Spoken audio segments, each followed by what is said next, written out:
오늘 우리에게 주신 말씀은 로마서 10장 8절에서 15절이 되겠습니다. 찾으신 후에 저와 여러분이 한 절씩 교독하시고 마지막 절은 다 함께 합독하시겠습니다. 로마서 10장 8절에서 15절입니다.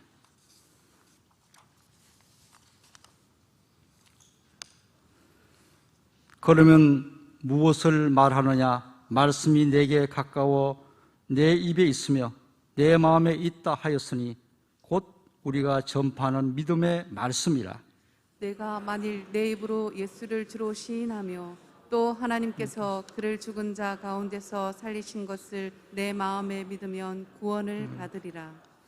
사람이 마음으로 믿어 의에 이르고 입으로 시인하여 구원에 이르느니라. 성경에 이르되 누구든지 그를 믿는 자는 부끄러움을 당하지 아니하리라 하니 유대인이나 헬라인이나 차별이 없음이라. 한 분이신 주께서 모든 사람의 주가 되사 그를 부르는 모든 사람에게 부요하시도다. 누구든지 주의 이름을 부르는 자는 구원을 받으리라. 그런즉 그들이 믿지 아니하는 일을 어찌 부르리요? 듣지도 못한 일을 어찌 믿으리요? 전파하는 자가 없이 어찌 들으리요? 보내심을 받지 아니하였으면 어찌 전파하리요? 기록된 바 아름답도다. 좋은 소식을 전하는 자들의 발이여 함과 같으니라. 아멘. 누구든지 주의 이름을 부르는 자는 구원을 얻으리니 이는 나 여호와가 말한 대로 시온산과 예루살렘에서 피할 자가 있을 것이며 남은 자 중에서 나 여호와의 부름을 받을 자가 있을 것임이니라. 아멘. 여러분, 오늘 읽으신 말씀에 보시면 13절에 누구든지 주의 이름을 부르는 자는 구원을 받으리라 라는 말씀이 있는데, 이 말씀을 어디에서 인용을 했느냐 하면 바로 요엘서 2장 32절에서 인용을 했어요. 누구든지 주의 이름을 부르는 자는 구원을 받으리라. 여기는 누구든지 주의 이름을 부르는 자는 구원을 얻으리니 나 여호와가, 이는 나 여호와가 말한 대로 시온산과 예루살렘에서 피할 자가 있을 것이며 남은 자 많이 들었던 얘기죠? 많이 들으셨던 얘기죠? 남은 자 중에서 나 여호와의 부름을 받을 자가 있을 것임이니라 라는 말씀이 요엘서 2장 23절에 기록되어 있는데, 이 말씀을 사도 바울은 로마 교인들에게 보내는 편지 중에서 오늘 읽으신 13절에 이 말씀의 앞부분을 상반절을 인용을 해서 로마 교인들에게 어떻게 구원을 받고 구원받는 과정이 무엇인가를 그렇게 설명하고 있습니다. 아마 여러분이 가지고 계시는 성경에도 아마 이 부분에 대해서 관주가 달려 있을 것이라고 저는 그렇게 생각을 합니다. 무엇보다도 사순절이 아니라도 변함없이 새벽을 깨우시고 주님을 사랑하시는 참으로 귀하신 많은 여러분들이라고 저는 믿습니다만은, 은혜의 절기를 기억하면서 이른 새벽 경건의 자리, 주님을 마주하시는 자리에 나오셔서 구원받은 하나님의 백성으로, 또 하나는 남은 자의 삶을 하나님 앞에 고민하면서 그 부름의 자리에서 남은 생애를 살기를 소원하는 여러분 한 분 한 분 가운데 살아계신 주님이 주시는 남은 자에게 약속하신 바로 이사야 28장 5절에 영화로운 멸류관과 아름다운 화관의 축복이 있기를 주님의 이름으로 축원합니다. 아멘.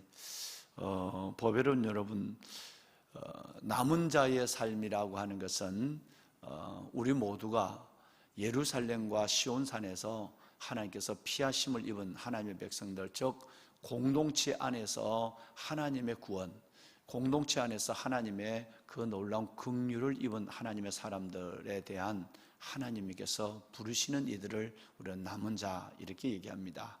2주 동안이나 성령 하나님의 보혜사 성령의 이끄심을 따라서 저와 여러분들이 남은 자의 말씀을 매우 여러분 많은 시간 저는 여러분과 나누었다고 생각을 합니다. 충분하지는 않았지만 그러나 2주 동안이나 남은 자가 뭐고, 남은 자에 대한 하나님의 약속이 뭐며, 남은 자가 살아가는 삶의 모습이 어떠해야 되느냐라는 부분에 대해서 2주 동안이나 여러분과 함께 말씀을 나눴습니다.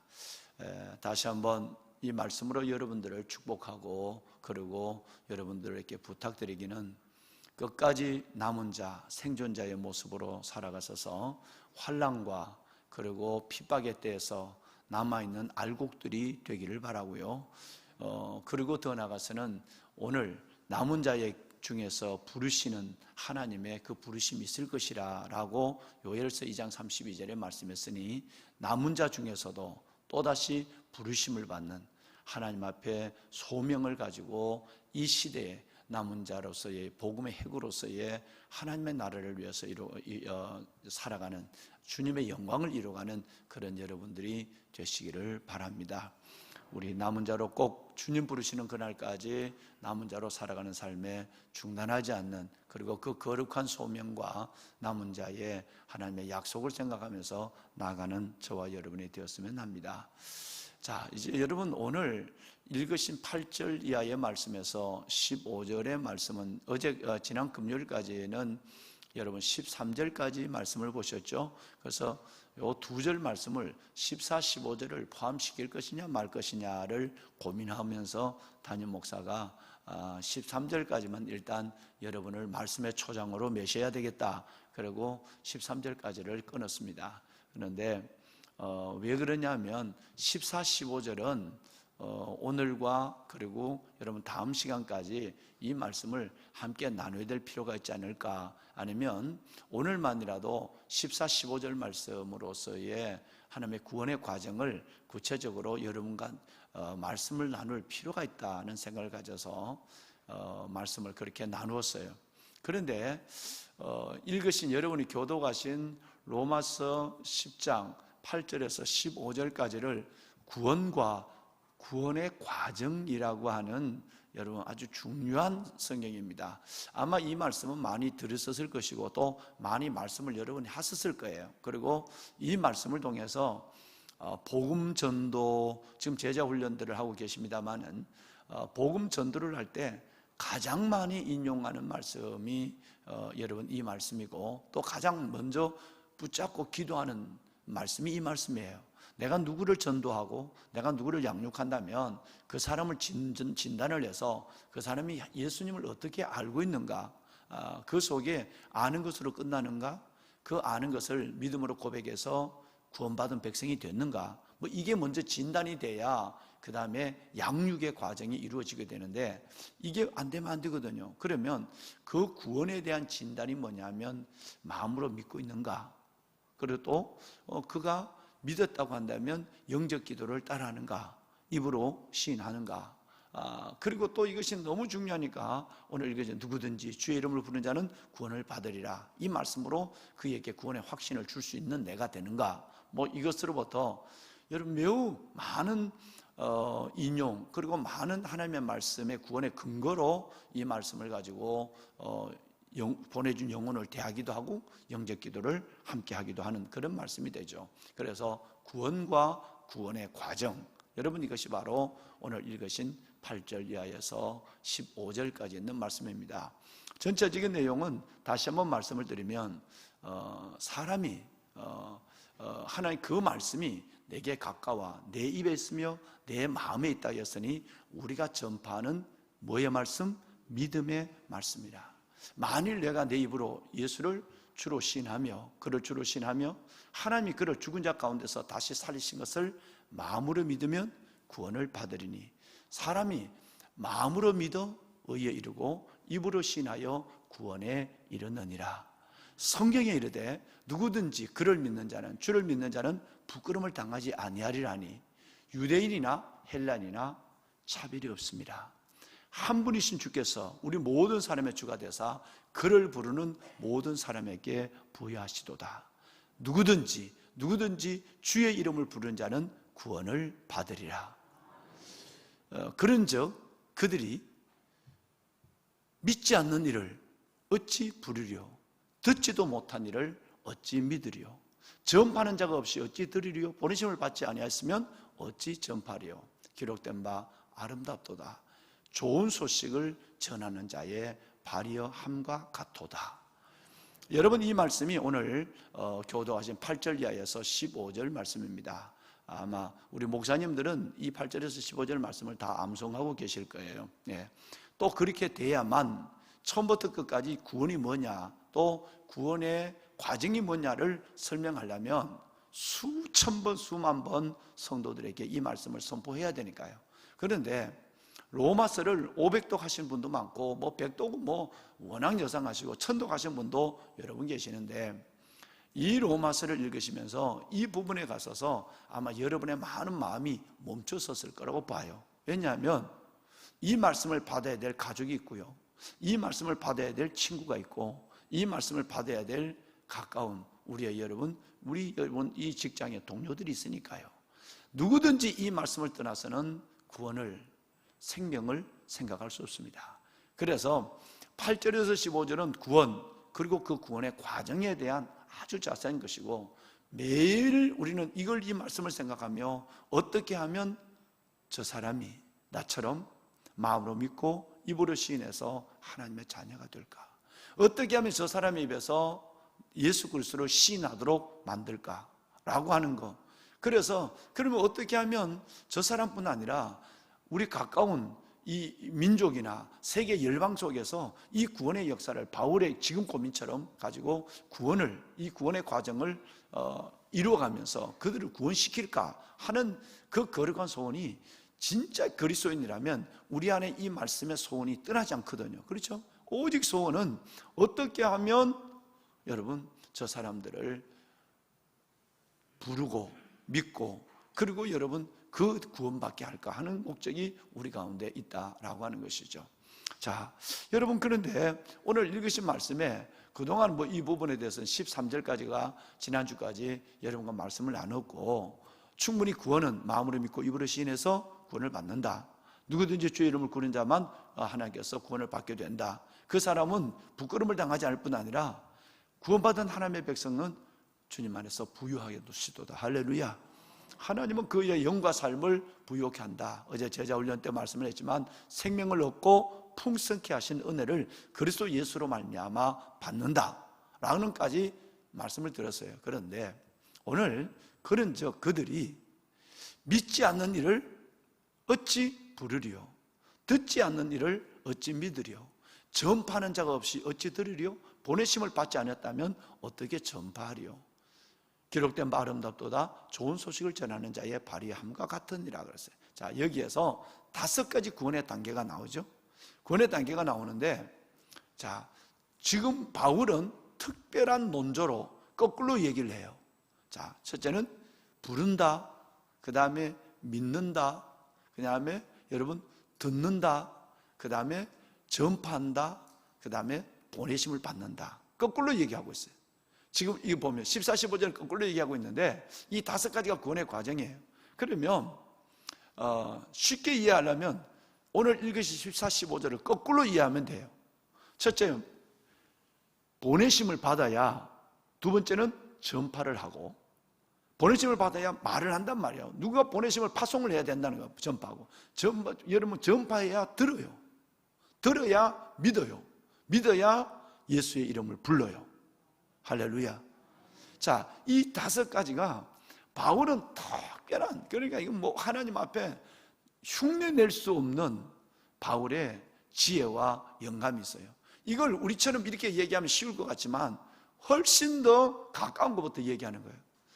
믿지 않는 자를 어떻게 너가 입으로 예수를 믿지도 않는데 어떻게 부르냐? 그건 거짓말 하는 거거든요. 그건 헛된 것이거든요. 듣지도 못하는데 어떻게 믿겠느냐? 보내심을 받아 전파하는 자가 없는데, 그걸 복음을 전파하는 자가 없는데 어떻게 들을 수 있는 기회를 갖겠느냐? 그러면 보내심을 받지 않으면 누군가 보내심을 받은 거룩한 부르심에 보내심의 소명이 없는데 어떻게 하나님의 말씀을 전할 수가 있겠느냐?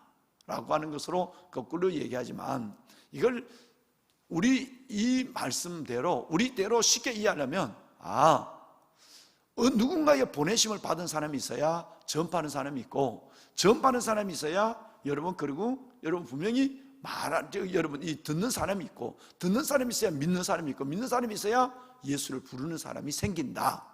이렇게 우리는 이해를 하면 맞죠. 여러분, 이 말씀은 놀라운 진리입니다. 이 말씀은 교회가 해야 될 일과 우리가 해야 될 일이 뭔가를 구원을 위해서 예수 그리스도 이 생명의 복음을 전하는 그리스도의 나라를 이 땅에 이루는 일에 위해서 우리가 어떻게 해야 되는가를 아주 구체적으로 5가지를 말씀하고 있는 것이죠. 그러면 거꾸로부터 이해를 하도록 하겠습니다. 이 말씀에 대해서 제일 먼저 뭐가 먼저지요? 거꾸로 하면 그렇죠. 보내심을 받는 것이 제일 먼저잖아요. 그죠? 다시 시작해야 되겠다. 예. 네, 마스크를 껴서 그러시죠? 예. 여러분, 제일 먼저는 보내심을 받아야 뭐하고? 전파하고, 전파해야 듣고, 들어야 믿고, 믿어야 예수 이름 부른단 말이에요. 여러분, 이게 5가지가 구원의 과정이에요. 구원의 과정인데 이 일을 위해서 우리 교회가 고민해야 되고 여러분이 고민해야 된단 말이에요. 바울은 거꾸로 얘기했지만 우리 식으로 가장 쉽게 이해하기 쉬운 식으로 5가지의 구원의 과정을 설명해 올린 것입니다. 황간의 보석가 되신 여러분, 자, 그러면 우리 제일 먼저 뭘 생각하느냐 하면 보내심을 받는 거예요. 보내심을 받는 거예요. 자, 그럼 보내심을 받았다면 지금 여러분 아프리카에 나가 계시는 우리 남수단의 박경호 선교사님, 남수단에 복음을 알지 못하는 그 키 큰 우리 흑인 아이들, 이 공동체를 이루어서 그 아이들을 여러분 집단적으로 그 아이들을 양육하고 있죠. 여러분 공동체를 만들었으니까 이건 쉽지 않습니다. 거기 눈물이 있고 어마어마한 희생이 있고 전부 거짓말만 하고 전부 속이고 마음대로 살아가는 이 아이들을 하나님의 사람으로 만들어가는 일이 얼마나 어렵겠습니까? 여러분 정말 기도하셔야 돼요. 또 여러분 저 브라질에 우리 이진석 선교사님은 인도족 브라질의 원주민들을 위해서 배를 타고 가야 그저 한 10가정 정도를 만나요. 여기 그 인도족의 지금 선교사로 나가 계시고 브라질의 코로나가 창궐하고 있는데 여러분 얼마 전에 같이 있던 선교사님이 코로나로 돌아갔었어요. 나이가 50이 안 돼요. 돌아가 순교를 했어요. 그런데 그 자리에서 본인은 그 두 내외 아들 3명은 저 고성에다 떼놓고 그 두 명은 이 선교사님은 두 내외는 그 코로나 병원에도 못 가요. 워낙 많아서 약을 물러보세요. 그래도 하나님께 맡기고 안 오겠다는 거예요. 다시 들어올 수 있도록 선교위원회에서 하니까 안 들어오겠다는 거예요. 자, 그러면 보내심을 받지 아니하고 전파하는 사람이 있을까요? 우리 교회에서 이런 선교사님들을 보냈단 말이에요. 즉 우리말로는 파송했다는 거예요. 파송이에요. 누군가 보내시는 그 베이스가 있어야 가서 전파를 하는 거예요. 그러면 이 선교사님만 파송하는 것이 보내심일까요? 여러분 좀 더 현실적 의미에서는 저와 여러분이 이 시대에 이 땅에 이 만남 속에 보내심을 받은 사람들이에요. 토마스 헤일이라는 사람의 유명한 얘기를 한마디 하겠습니다. 토마스 헤일이라는 사람이 한 얘기인데 누구든지 선교사가 아니면 선교의 대상자다. 중간 지대는 없다. 유명한 얘기입니다. 이 얘기는 여러분이 둘 중에 하나는 얘기예요. 우리 모두가 다 교회 안에 있든지 교회 밖에 있든지 둘 그룹밖에 없는 거예요. 선교사 아니면 선교의 대상자. 여러분들은 분명히 선교의 대상은 아닙니다. 예수 그리스도를 구주로 영접했으니까, 그죠? 그렇다면 여러분, 저와 여러분 뭐가 돼야 되죠? 보내심을 받은 선교사가 돼야 돼요. 토마스 헤일의 이 말은 굉장한 의미가 있어요. 우리는 이걸 잊어버리고 산다 이 말이에요. 나는 보내심을 받았다는 것을 잃어버리면, 그래서 이제 언젠가 난 예배를, 주일 예배를 마치면 모든 성도들에게 이렇게 인사할 거예요. 우리는 보냄을 받았습니다 라는 말로 마지막 인사를, 코로나 끝나면 그 인사를 다 할 거예요. 이걸 오랫동안 담임 목사가 기도하고 있어요. 가장 좋은 인사는 뭐냐? 가장 좋은 소명은 뭐냐? 우리는 보내심을 받았습니다. 토마스 헤일의 이 말처럼 우리는 선교사가 아니면 선교의 대상자예요. 내가 예수 그리스도를 보냄을 받았다. 내가 이 가문에 어제 토요일 날 또 이제 결혼식을 하고 있는데 우리 요만할 때 봤던 우리 딸이 여러분 저 자운대에서 장로님 이장로님 계신 자운대에서 요만할 때 봤던 우리 딸이 결혼한다고 목사님 서울에 사니까 한 번만 주례를 해주세요. 내가 우리 교인들 아니면 주례를 할 수가 없다. 왜냐면 우리 성도들도 다 주례하기가 쉽지 않으니까. 그랬는데 목사님 내 5학년 때 목사님 결혼 주례 해준다고 했잖아요. 근데 그걸 내가 5학년 때인 걸 어떻게 내가 기억하냐? 그걸 뭐 꼼짝없이 붙잡혔지. 근데 신랑을 데려왔어요. 그래서 저는 예수를 안 믿어요. 사업하는 친구인데 아주 멋지게 생겼어요. 참 괜찮아요. 이 친구 봐라. 여러분 교회를 안 다니고 부모도 안 다니고 안 다니는데 이제 지금 결혼하려고 믿겠다고 한 어설픈 남자들이 많잖아요. 근데 이 친구의 대화를 1시간 반 동안 대화를 보니까 그게 아닌 거예요. 이 속에는 뭔가 진리에 대한, 예수에 대한 갈구함이 있는 거고, 또 그 마음이 아주 여러분 밭이 아름다워요. 그래서 내가 얘기했죠. 사랑하는 딸아, 너는 이제 5월 17일부로 이 가문의 선교사로 파송되는 날이야. 그 두 내외 분을 다 메시고, 부모님을 메시고, 내가 거기서 이건 결혼식이 아니라 5월 17일은 너를 이 가문에 파송하는 날짜야. 이 얘가 숙연해지더니 남편 눈치를 보더니 목사님 선교사로 가겠습니다 그런 거예요. 할렐루야. 이걸 잊어버리고 있는 거예요. 우리는 내가 어떻게 내 가슴에 복음이 와 있는가, 여러분 이것을 생각하면 누군가 보내심을 받고 전파하는 자가 있어서 내가 하나님의 은혜로 이제 내일 다음에 얘기하겠습니다만 들어서 믿어져서 하나님의 자녀가 되는, 여기서 끝하면 안 되는 거예요. 내가 그렇게 복음이 내게 왔는 것처럼 나도 누구인가에 보내심을 받은 사람으로 살아야 한다는 것을 잊어버리면 안 되는 거예요. 보배는 여러분, 우리는 보내심을 받은 사람이에요. 여러분의 남편이 아직 믿지 않는다면 그 남편의 선교사로 보내심을 받은 사람이고, 그리고 여러분의 그 가문의 선교사를 받은, 선교사로 보냄을 받은 사람이고, 그 직장 선교사로 받은 사람들이에요. 우리 BBB, 우리 박정무 선교사님이 섬기고 있는 BBB, 그 가서 지난번에 그 어느 교회가 어디였죠? 선한 목자교회인가요?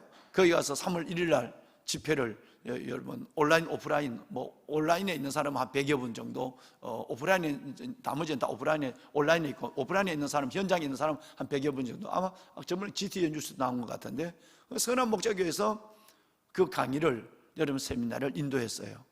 그분들이 다 누구냐면 직장 선교사예요. 직장을 가지고 살아가면서 여러분처럼 그 직장을 하나님이 보내신 일터로, 그 일터 사역자로서 어떻게 살 것인가를 오래전부터 공부하고 오래전부터 기도하고 훈련한 사람들이에요. 얼마나 귀해요. 그렇잖아요. 그저 사는 것이 아니라 직장 선교사로 사는 거예요. 그건 달라져. 그러니까 그 직장이 선교지니까 내가 그 직장을 위해서 기도하는 자세가 다르고, 그리고 뿐만 아니라 구체적으로 한 사람 한 사람 전도 대상자, 여러분 그들을 붙잡고 내가 기도할 뿐 아니라 그 다음에는 섬김에 대한 지혜가 나오는 거예요. 어떻게 하면 섬길까? 화가 나더라도 좀 참아야 되고, 어떨 때는 커피 한 잔도 사야 되고, 어떨 때는 설렁탕 한 그릇도 따뜻한 마음으로, 때로는 상세께 야단을 맞으면 아무도 눈치 보고 있을 때 내가 가서 그 사람의 손을 붙잡아주고 위로해주는, 여러분 이런 일들로 인해서 하나님의 나라는, 교회 안에는 선교사를 양성하는 기관이고 실질적인 것은 항공모함이 되어야 된다 그러잖아요. 할렐루야. 여기서는 이 교회는 항공모함이에요. 유람선이 아니에요. 와서 목사 설교 어떻게 하나, 여러분 여기 성가대가 어떠냐, 이 교회 교육 시스템이 어떠냐, 물론 생각하지 않을 수 없지만 여러분 이것이 목적이라면 크루즈 교인이에요. 크루즈 교인은 아무 필요가 없어요. 내가 이 교회 공동체를 위해서 무엇을 할 것인가? 디다케 디아코니아 코이노니아. 여러분 여러분 이 하나님 앞에 있는 이 사명을 위해서 뭘 할 건가를 생각하는 것이 아니라 내가 이 교회에서 뭘 받아갈까? 크루즈는요, 돈 한 번 내고 나면 즐기는 일만 남아요. 밥 주죠, 잠재워 주죠, 물놀이 하죠, 영화 보죠. 크루즈는 그것만 하는 거예요. 그러니까 교회에 와서 크루즈 교인이 있으면 이 교회에서 내가 뭘 얻을까? 이것만 생각하는 거예요. 그게 아니라 교회는 우리가 늘 얘기하는 무슨 교회? 항공모함의 교회예요. 여러분 일주일 동안 세상에서 다 쏟아놓는 거예요. 그러면 다시 항공모함에 와서 여기서 연료를 충전하고 무기를 장착하고 여러분 예배를 통해서 완전한 무장을 해서 또다시 발진하는 거예요. 또 여기서 한 주간 동안 보냄을 받아서 한 주간 세상 속에서 마음껏 쏟아놓는 거예요. 우리 어제 제자 훈련하는데 함적은 우리 장로님이 택시 우리 권사님이 계시죠. 오늘 함장로 오늘 새벽기도 안 나오네. 미안합니다. 바로 눈밑이 여러분 저 등잔밑이 어둡다고. 우리 한장로님이 은퇴를 하셨지만 택시 개인 택시를 하세요. 어제 간증을 했어요. 저 어른이 여기 나오셔서 여러분 저 콜을 딱 받았대요. 저 합정역인가 뭐 황곡동에 어디서 콜을 받았대요. 그래서 그 차를 보니까 길 옆에 이 스틱을 이 목발을 짚고 있는 여인이 이제 있는 거예요. 보니까 막 자기 택시를 부른 택시 콜을 한 사람인 줄 알아요. 얼른 차를 비상문한테 해놓고 세워놓고 내려가서 그 목발을 진 여인을 탈 수 있도록 문을 열어주고 어서 타세요 하고 목발을 챙겨서 이렇게 들어요. 그런데 이 여인이 감동을 받은 거예요. 뭐 그렇다고 자기가 누워있는 환자도 아닌데 서서 택시를 콜로 불렀는데 와서 문을 열어주고 그 차에 기분처럼 태워주는 그 이분이 거기서 절을 9번을 하더래요. 9번. 나중에 알고 보니까 이분이 유방암으로 항암을 너무너무 많이 해서 뼈가 다 녹아버린 거예요. 아마 암이 상당히 진행된 모양이죠. 너무너무 많이 항암을 하다 보니까 뼈가 다 녹아서 제대로 서지를 못하는. 그러니까 택시를 불러놓고는 여러분 그걸 길 옆에 스틱을 꽉 붙잡고 택시를 기다리고 있는데 뭐 딱 서면 여유있게 뭐 자기 손을 쓸 수 있으면 손 열고 자기가 뭐 목발 쥐고 타면 돼. 근데 그건 뛰어내려서 비상대책에 놓은 문을 열어주고 다 안에 넣어주니까 그분이 앉았어. 고맙다. 9번을 인사하더라. 장로님이 저는 예수 믿는 사람입니다. 당연히 무슨 고마운 것이 있어요? 당연하죠. 작년에 그렇게 해야 되는데 그렇게 못할 때가 있는 것이 우리가 문제지요 라고 했어요. 그리고 여러분 쭉 메시고 가면서 했대요. 그러면 복음을 전한 거예요. 귀하신 우리 아주머니, 우리가 죽으면 어디에 갈까요? 그러니까 화장터 가지요 이러더래요. 우리면 잠깐 있다 살다 가는데 우리가 이 세상 끝나면 어디 갈까요? 그러니까 그거야 기사 선생님 화장터 가지요 이러더라고요. 주님을 모르고 있는 거예요. 우리 함장로님을 만나서 복음을 듣는 거예요. 거기에 사형리 전도지를 차에다 두고 그런 사람 하나씩 준다는 거예요. 할렐루야. 함적은 선교사님 감사합니다. 여러분